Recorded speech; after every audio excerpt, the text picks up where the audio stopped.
श्री स्वामी समर्थ. देवाची ओळख व्हावी असे वाटत असेल तर अखंड नामस्मरण करावे. श्री स्वामी समर्थ या मंत्राचा अखंड नामस्मरणाचा आपल्याला छंद लागला पाहिजे.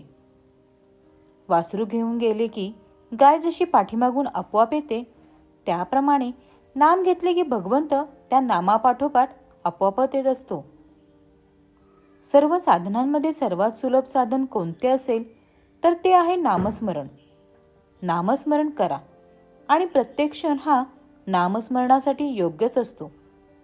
आपल्या मुखात श्री स्वामी समर्थ अखंड नाम असले की काय घडते? आपल्या जन्मजन्मांतराची पापे जळून जातात, पार खाक होतात, पापांचा लवलेश सुद्धा राहत नाही. नामस्मरण एवढे करा की स्वतः स्वामी महाराज आपल्यासमोर येऊन उभे राहतील. श्री स्वामी समर्थ. जय जय स्वामी समर्थ. श्री स्वामी समर्थ. जय जय स्वामी समर्थ.